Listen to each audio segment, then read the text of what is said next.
What's up, everybody? Welcome back to another edition of the Morello Show. I think we're at 13. I kind of lost count. I'm not gonna lie, but that's fine. Anyway, back at my first return guest, Jake Copestick. How we doing? Doing well. Sorry, I forgot to change my Zoom name from school. It's my government name there, but you guys can just refer to me as You know Jake. what? Obviously, yeah. They Good, can't. good They to can't be even on with see you it. though. They can't Oh, even they see it. can't. It's Okay, gonna good. say Jake. It says good. It says Yeah, John G on the screen. So I glad to put be in the here. own graphics, Yeah. so it's all good. They'll know you as Jake, but you're also John G, and that's good too. Real quick before we start though, see the new shirt just came in the mail today. Miguel Duco, shameless self plug. I know, but go listen to the album. Unfortunately, the shirt sales are done. But go listen to the album. 215. It was a good one. But anyway, we have we've got a lot of NBA basketball to talk about. We have a lot of NBA basketball to talk about. Obviously, this is being recorded on Monday, so we're in the nothing has happened since by the time this will come out. But the last time I talked basketball with anyone on the show was right before the playoffs started. So we got a lot to catch up on, but I want to start with the events that happened on Sunday night with your Philadelphia 76ers. Cope, I'm just going to ask you point blank, what happened? Well, it's kind of hard to put your finger on one thing. I think there was a lot of different things that culminated in that disappointing series loss. I mean, obviously Ben Simmons, taking the amount of shots in the fourth quarter that I could count on my hands is not good. When your second best player is not even looking to shoot the ball in the fourth quarter or be a factor offensively whatsoever, that is a problem. He hands the ball off to somebody. He goes and stands in the dunker spot, hardly looks to set a screen or make himself available. It's like you're playing, it's like a handicap match on offense. You're playing 5v4. So there's number one. Number two, they did. I mean, the Sixers not having Danny Green, and I know the Hawks, they didn't have DeAndre Hunter. They didn't have Cam Reddish. They're not exactly healthy either. But there wasn't another guy who could come in and hit threes consistently without Danny Green being in the lineup. That hurt them as well. The free throw shooting, not that it was a disaster last night, but there was a couple games in the series that they squandered not being able to shoot free throws.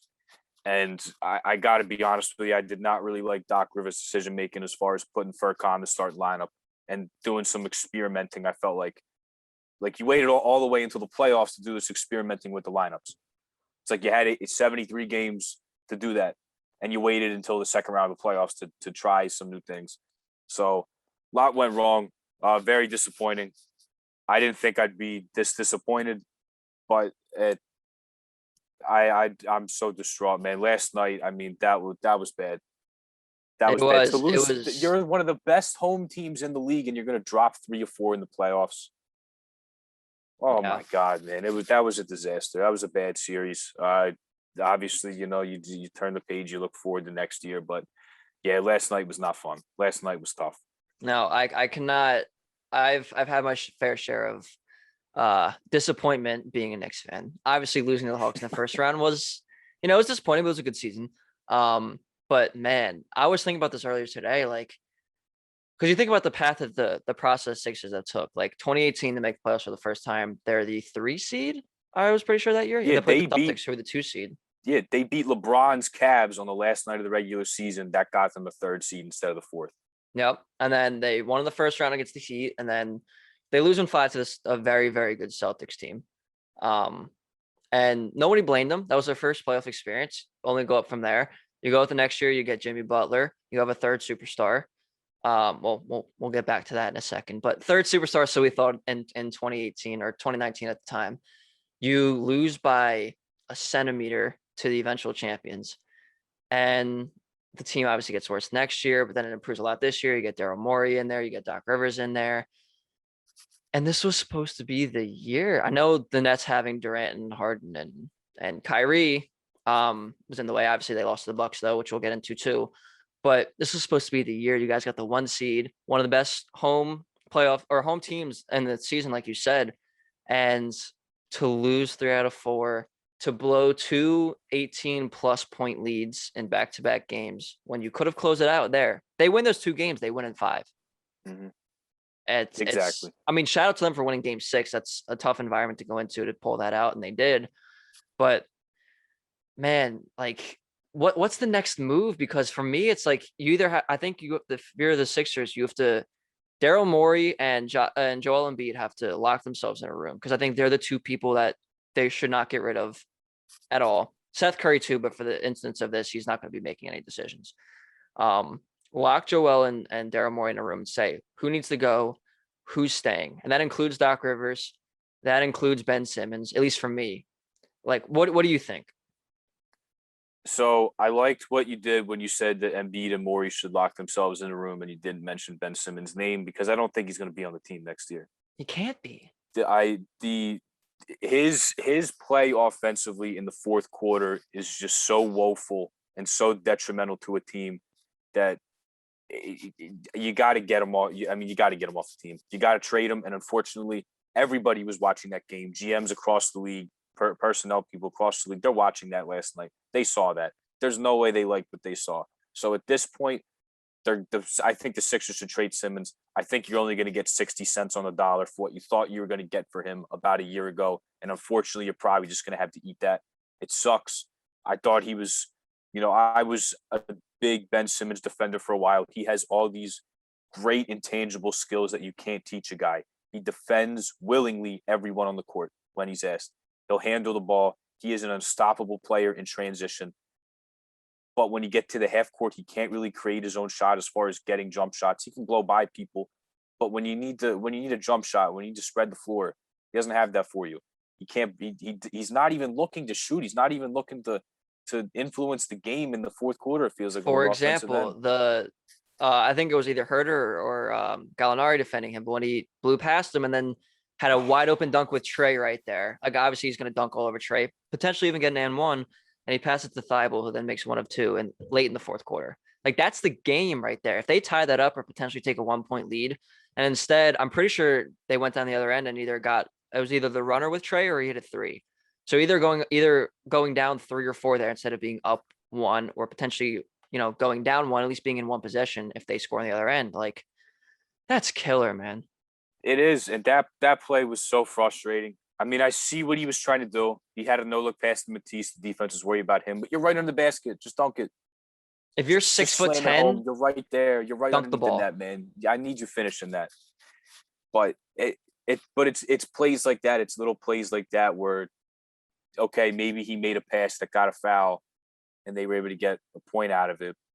But that should be 2 points. Like those are plays that he should make and that he should capitalize on. And you look at all the playoffs, and he was hurt in the bubble. He really didn't get to perform in the bubble. But when you look at the playoff series that he's been in, he's had some stinkers. He's had some games. He only put up 5 points last night. He's had too many games like that in the playoffs. And if you're going to be a superstar, you're going to be the second best player on a team. That can't happen. You need to show up. You look at the Bucks. I mean, Chris Middleton helped them immensely get to the East Finals. You look at other teams they have a second star, and if Ben Simmons is your second player right now and he's not a factor on offense, you're not going to win a championship. That's just what it is. That's the reality for the Sixers right now, is that the Sixers have thought that Ben Simmons was their second best player, their second superstar, and he's ultimately hurt them when it matters most and they need him in the playoffs. So I think he's got to go. Daryl Morey's the guy to right the ship. I believe in him. I fully trust, that he's going to really improve his team this offseason. I don't know what you'll be able to get for Ben because, like I said, I think you're only going to be able to get 60 cents on the dollar. Personally, I would like Dame Lillard.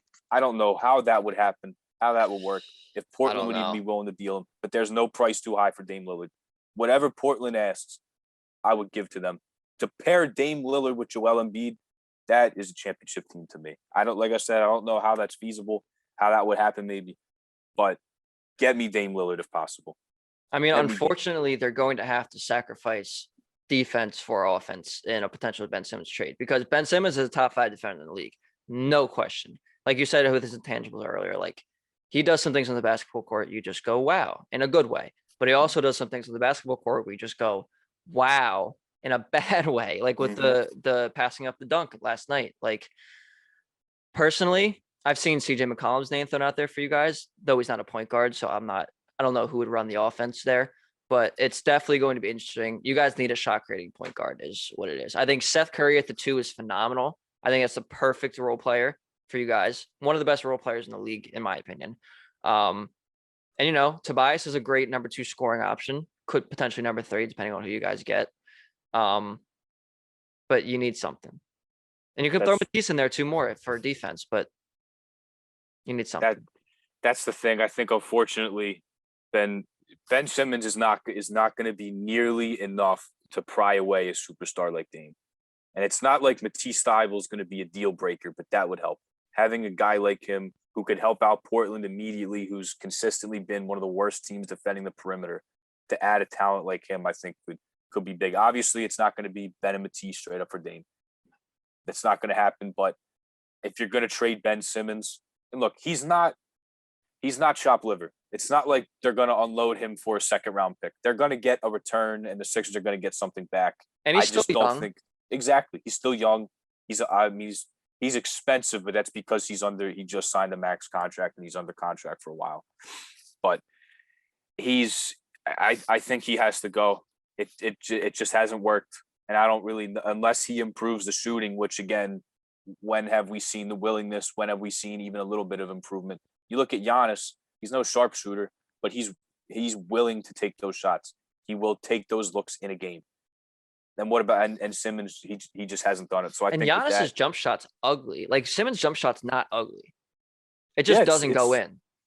but he also doesn't take them. Well, that's also true. I just need you to try during the regular season. Just try. In summer league, when he was in high school, when he was in college, even a little bit, you at least saw him put him up. But now, I mean, and it's not, what frustrates me the most is his ability to not shoot the ball not only hurts the team a lot, he is holding himself back from being so much better. He's already a terrific player, and he could be so much better if he just shot the basketball. Like when I say out loud if I'm watching the game where I yell at Ben Simmons to shoot the basketball, that's not even to criticize him. I believe in him, and I think he can be a really good player, but his ability to not even try and take shots is holding him back so much. He can be so much better. He can be one of the best players in the NBA if he could just add a jump shot to his game. If it hasn't happened yet. If he shot like 30% from 3, he'd be a top 10 player in the league. Exactly. I've always said that. You don't need him to shoot. You don't need him to be Steph Curry, but you need people to respect you out there. And 30% is not asking a lot. Exactly. It's decent. Yeah. That's a below average clip right there. That means he can shoot at times, but now he's afraid to even shoot anywhere near the basket, and it's a shame to watch. It really is. And it's affecting his free throw shooting too. You can't be a superstar and go 4 for 14 from the line. You just can't. No. And his free throw shooting has been a problem to the point where it almost looks like he's hesitant to try and get his own shot and potentially get fouled to have to go to the free throw line. But which is partly what I think what happened with that dunk that I know I keep referring to. The no dunk. Yeah, no, I think you're absolutely right. That could have played into it as well. You know, the game was coming down to the wire. He would have had to go to the free throw line, but it's almost like he's unplayable in late game situations. But you need him out there because of his defense. But if he's going to be a 0 offensively in the half court, and he's not even going to be a weapon to the point where he wants the ball in his hands to shoot and make free throws to end the game, he's hard to put out there.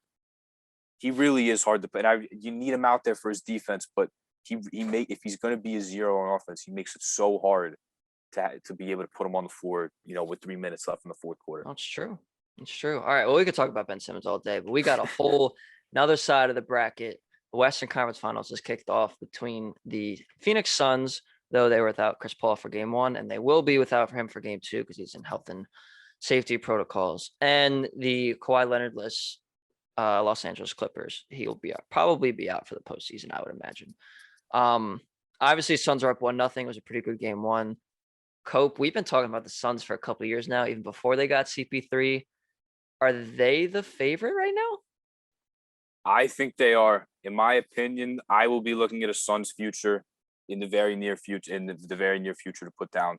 I think they're going to win it all. They're on fire right now. I love their team makeup, and especially in this series, it hurts the Clippers more not having Kawhi than it hurts the Suns not having Chris Paul, because the Suns have shown that they can at least, and not that the Clippers are incompetent, by any means. This is the farthest they've ever made it as a franchise.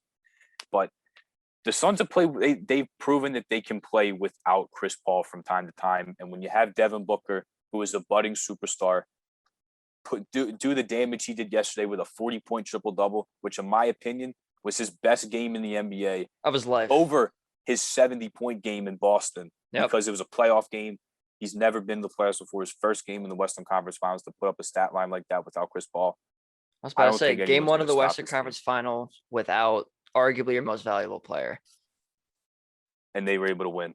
I think the Suns are a wagon. I think this team's going to win it all. I love their team makeup. They have two excellent guards in Chris Paul and Devin Booker. Chris Paul can set the table for others. He can obviously score. Devin Booker can score from anywhere. You got a terrific center in DeAndre Ayton who can control the paint on both ends, give you double-double every night. And then they have guys that know the roles and fill in those other two spots. You know, when you have your core guys on the court, Jay Crowder, Mikal Bridges, Dario Saric, Cameron Johnson shot the ball well last night. They have guys that know the role and can come in and play alongside Chris Paul, Devin Booker, and Ayton. And in my opinion, this team, they're firing on all cylinders right now, playing defense, getting contributions from everyone who steps in the game. I think they're going to win it all. No doubt in my mind the Suns are going to win. I predicted them. My last episode that I did, that was basketball related, when I had Sean on from Nick's Twitter. I said Suns would beat the Sixers in the finals. Obviously, the Sixers did not get there. The Suns still have a chance. But, and I hate to admit this because there's a team I don't like in here, but the two teams going into this playoffs, I think with the best roster makeup, the Suns and the Hawks. And there are two teams still in. I think, obviously, we touched on the Suns. You got Chris Paul is the table setter. He's the vet. He's been there. Booker can score from wherever. Ayton's the double-double machine that can control the paint, like you said, all that. But then you add on the fact that they have Mikal Bridges, who's a budding two-way star. You got Dario Saric, obviously. You've got I'm blanking right now. Cameron Payne stepped up and played some great minutes for them as the backup point guard. Like they got a lot of 3-and-D guys. Like their team is good. Cameron Johnson's another one. He's on my fantasy team this year. Like they have a great makeup. And on the other side, it's the same thing with the Hawks. You've got Trey, even though he pisses me off so much because of just the Knicks series. But insane passer, volume shooter, has unlimited range, though he does shoot a lot, but they rely on him to do that. Bogdanovich is the sniper. You've got 3-and-D guys with Hunter, even though he's hurt right now. I understand that, but Herter is a sniper who can also play some defense. Like they've got guys like that too. Capella controls the paint, double threat every night, lob threat. Like both of those teams are really exciting to watch just because there's no, like, they're not insanely top heavy like some of the other teams. You know what I mean? Right. And they have some really good young talent as well. I have to give a shout out to Kevin Herter. He buried the Sixers last night. He did. But the degree of difficulty on some of those shots he was hitting, and Seth Curry was playing good defense last night, was making it hard for him, and Kevin Herter was just playing better offense. The one shot that he hit, fading away from the basket to tie the game at 84, I think it was. That was an insane shot, and just the clutchness of it was unbelievable. But they both got so many guys they can deploy out there and just hit threes, play defense, and not make too many mistakes. Yeah, it's insane. That's what you need. I personally think the Bucks. I have the Bucks in 5 games, winning that series against the Hawks. Yeah, the Hawks. Look, something has to be said for the fact that they have been one of the hottest teams in basketball over the last 3 months. Ever since the Lloyd Pierce firing, when Nate McMillan took over, they've been on fire. This is no fluke. No. That they're in the playoffs. They're a good team. I just think that they don't have having DeAndre Hunter would be huge in this series for them to have another additional wing defender to defend Giannis, defend Middleton. And without that, this Bucks team, I feel like has been scratched. Like they've been real close to not only getting to the finals, but like they've been competitive in the East. And I feel like this is where they finally break through. Beating the Nets was huge. The Sixers losing with, an MVP candidate, and instead the Hawks, this young team that hasn't been there before, coming in. I do think this is the year that the Bucks will break through and make the finals. But like I said, something has to be said for how hot the Hawks have been. I'm going to say 5 games just because I think they're going to be a little outmatched. This Bucks team, I mean, this is what they traded Drew Holiday, getting Drew Holiday for. This is what they did all of it for, to get to this point, to end up making the finals. Just think the Hawks are a little young, but we'll give them a game or two. Wouldn't be shocked if it went 6 games. You have to give respect to Trae Young too. He is a budding superstar in this league, and he is the next Steph Curry of this generation of players. He is terrific. First of all, on that, I see the comparison a little bit, but I think they're also kind of different players too. Like, I mean, the shooting's obviously there, but Trae Young is such a better passer than Steph Curry. And that's no disrespect to Steph. That's just Trae Young's insane. But anyway, I do agree that the Bucks will move on. However, I do think it's going to be a hard-fought 7-game series. Okay. I think that goes 7, only because I do agree with you in the sense that, the Bucks have the playoff experience. They've been close to the finals before when they were, in Toronto. And obviously, the last few years they've been in the playoffs and they've been a top team. But this Hawks team, I think, will give them fits defensively. It's not like, when they're going up against the Nets, obviously you have to worry about Kevin Durant, and you had to worry about James Harden, even though he's on one leg. And for the first few games, you had to worry about Kyrie Irving. Like, that was huge. But, Joe Harris is a great shooter too, even though he did not play well at the end of that series. But the Hawks have a lot of people that can beat you. Like, the focus is going to be on Trae Young. Obviously, he's the best player in the team. But Bogdanović can easily torch you, and that's the reason you lose. As you guys saw last night, Herder can torch you, and that be the reason that you lose. Capella can go. He could potentially have a 2020 game. Like, you never I don't think he will against the Bucks. They have a lot of size, but like, you just never know who's going to beat you. And then of course there is Trae Young, who can just go off at any time. Like, they're a pretty deep team. They're going to be running around, and they have, I don't want to say they have insane size, but like they can also go small ball too and mix around stuff. So I think that goes 7. I think the shooting keeps them in. But I do think the Bucks end up winning because I don't think they're gonna have a clear stop for Giannis, though Capella will cause problems in the paint. That's what I'm thinking. They don't have a Giannis stopper. There's no Kevin Durant on this team. There's, I don't know if you can throw a John Collins at him. That it's going to be John Collins, probably Onyeka Okongwu. And I didn't even mention John Collins and all that either. Yeah. I've always been a fan of his game, and it's been really cool to be able to see him grow, adding a jump shot, continuing to get better offensively. And now it's really nice to see him in a position like this where he can show off his game on a big stage. I just don't know if this team has the defense. The thing with the Hawks is they have a Okongwu, they have Capella, they have John Collins. They're going to be able to throw a lot of bodies at him. But I think I'm not acting like DeAndre Hunter is, No, but he's a good defender. Clamps. He won. Yeah, he won Defender of the Year defender when he was at Virginia. Yeah, he won Defender of the Year in college basketball. That's going to hurt having him. But I think the thing with Giannis is you got to throw. You can't just have one guy, to guard. You got to throw multiple guys at him. You got to be able to cut off his drives. You got to be able to put a lot of looks on him. Put a lot of length in his face. So that if Collins is guarding Giannis, or if he's guarding Middleton, they're going to drop 50. John Collins is not a good defender. He's not. He's not. He's never been known for his defense. He's never been known for his defense. And like I said, it hurts not having Hunter. But they're gonna have to throw a lot of guys at him. Okongwu's been playing a lot, and he's shown me some pretty good flashes of his defense being able to swat shots and use his length. So the Bucks are gonna have to throw a lot of different guys at Giannis, give him a lot of different looks, but they don't have the one guy who in the crunch you can throw on him and he's gonna take him out of the game. And I think that's what the decider is for me. Okay. It's been a great run for the Hawks. I'll give them their respect to win a game or two, but this has been, I feel like, a long time coming for the Bucks. I agree. Being able to get to the finals. They've always run into Bron. They go up 2-0 against Kawhi's Raptors and they lose 4 in a row.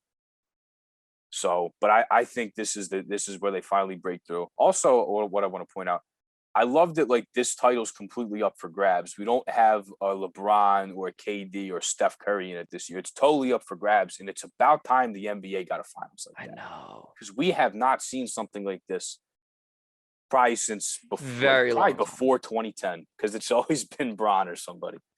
It's been I think the last time one of the teams in it now won the World Championship was the 1971 Bucks. I'm pretty sure.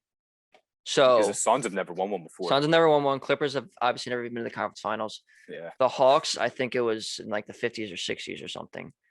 And then when the Bucks had Oscar Robertson and Kareem, that was the last time that they won. So it's been 50 years since someone is in the last four has won. So that's kind of insane. One quick thing I'll add here before I transition to the last point. The thing that scares me about the Bucks in the series is, ironically, their coach, even though he's a multiple Coach of the Year award winner, Mike Budenholzer. Like, there were some things, especially at the end of Game 7, but even in the entire series against the Nets, that just kind of scared me. And hopefully, he makes the adjustments for the Bucks' sake that they can move on. Because they're going to need it against this Hawks team. They've got the firepower. The Atlanta Hawks experience is not a fun one, as we both know. Yeah. But he's gonna have to make adjustments. But anyway, so I think Bucks in 7. You say Bucks in 5. They're moving on.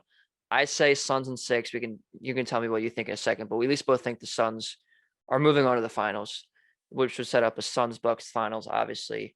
And I'm gonna say Suns in 6 if CP3 is fully healthy and he's there. But what do you think? This is going to be a bold take, but Kyle, you know how much me and you love the Suns. I think this team has arrived. I'm going to go Suns in 4. I'm going to go Suns in 4. If Suns in CP3 comes 4. back and can play Game 2, Suns in 4, baby. Well, he's Suns out to Game the 2. finals. Oh, he is. He's out Game My 2 of the bad. Western Conference Finals. Yeah. Still, I think this. I mean, and it's been a crazy atmosphere in Phoenix. Now that there's fans back and there's actually like a home court advantage, I mean, it's been tough for teams to come down and play in the Valley. So I'm going to go Suns in 4. Maybe that's me thinking with my heart a little more than my head. You know, give credit to the Clippers for getting to this point. I don't really think I didn't even think they would beat the Jazz, and they ended up doing it. Yeah. So, but not having Kawhi really, really is tough. Because now they're not, he would be the guy that guards Booker at the end of games. You don't have your closer on both ends of the court. And, when CP3 gets back from the health and safety protocols, which, call it what you want. Who knows? Maybe it's a little shady that he's, he even has to do that. But this team is on a roll right now. And if Kawhi is out for the postseason like we all think he will, and Chris Paul can play 2 games in LA against his old team, give me the Suns in 4. Suns in 4. This team has arrived, Kyle. There's a lot of young talent, but they're ready. I mean, they are. I think so. But for the finals, then what do you think? I would say Suns in 6 or 7 over the Bucks. Okay, I say Suns in 6. The Bucks, like I've been saying, this has been coming for the Bucks. They've been competitive in the playoffs. One of the best regular season teams in the East. They're not going to get rolled over. They're not going to roll over or get steamrolled in the finals, especially if that's the finals. I think it's going to be a tough 6 or 7 game series. But this Suns team has been on a roll. I mean, 2 years ago, they were one of the worst teams in the league, and it wasn't close. They were awful. Fired Earl Watson like 5 games into the season. It was bad, real bad. Yeah. And here they are, the 2 seed, beating teams handedly in the playoffs with some young talent, some stars with Chris Paul. Shout out to Mikal Bridges. The Sixers should have never got rid of him. It still haunts me to this day that happened. And the Knicks should have drafted him over Kevin Knox. Yeah. So we both feel that. Yeah. But, to have Bridges for 10 minutes, I mean, you were sitting right next to me. I was so happy that day. And then to get rid of him for Zaire Smith and a pick that deep down you didn't even want to use. You just wanted to get rid of for a star. Yeah. Makes me upset. But give me the Suns in 6 or 7. This team has like a different feeling to it. They're on fire. I love this team. Yeah, I love the way they play. I love the team makeup. It's refreshing to see that, and not just like a bunch of, superstars or anything like that. Like, these are 3, Booker and Ayton, homegrown players with a star like Chris Paul, who is like the perfect piece to the puzzle. Suns in 6 or 7, but I think the Suns are going to win the trophy this year. I love this team. I love them. They always said the last few years, like, that they needed a point guard. That's always been the knock on the Suns, like, especially since they drafted Ayton too. And then they got Rubio, and he was okay, but they barely missed the playoffs. And then now they have CP3, and they're 3 games away from the finals. So it will be very, very interesting to see. And I love the playoffs, man. I love the Yeah, playoffs. there's playoff anything. There's a different feel, whether it's hockey, it's baseball, it's football, basketball, whatever it may be. I mean, playoff basketball is night and day with regular season. Absolutely. You'll want to fall asleep sometimes during the regular season, but playoff basketball, man, it's different. It's so much fun. Especially with fans in the stands. So thank you, everyone who's taken COVID seriously and got their vaccine and back in the stands. Finally good to see fans there, because Yes. it's weird when they're So playing in a much better. gym with nobody. I mean, I kind of liked it a little bit because like when they were in the bubble, it was like, hey, like this is just pure basketball. There's no fans, no distractions, no nothing. It's just hooping. But it's been good. It's been good to have fans back. It definitely adds another element to everything. It actually gives teams the ability to have a true home court advantage. And Absolutely. play a playoff game in a place that's tough to go. So yeah, I'll have to get to a game. Last game I was at live, me and you were at a Knicks Sixers game before the pandemic. That was not my last live sporting event now, but it was for the Yeah. longest time. And yeah, the Knicks were awful then. My last sporting event, which was like 2 days after me and you went, I was at a British basketball league game. How weird is that? Yes. You told Was me it that. a British basketball league game was the last game I saw Yep. live. Unreal. Shout out to the London Lions. Luckily, the last game I saw live was 4 weeks ago almost, Mets Rockies. So that was cool. They win that night? They did. Well, it was a doubleheader. So they won the first game 1-0. Jose Peraza home run.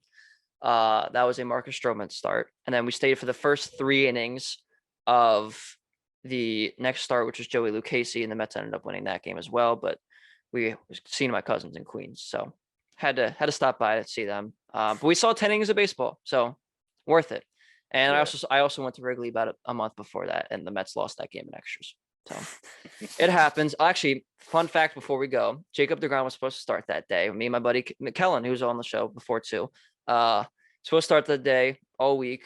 Got pushed back like a day or two before to the next day. So we go to the game. Who pitched that game? I don't remember who pitched that game. Not important right now. I think it might have been Lucchesi. But no, it was Lucchesi. Yeah. DeGrom the next game had his 15 strikeout shutout against the Nationals at home. So that was kind of unreal. But baseball tangent done now. This show is done now. Drake Copestick, thank you so much for coming on as usual. Love talking to you, and you will be on again, as you know. So there's that. Next week, stay tuned. You will see who the guest is. So until next time, thank you all so much for support as always, and we out.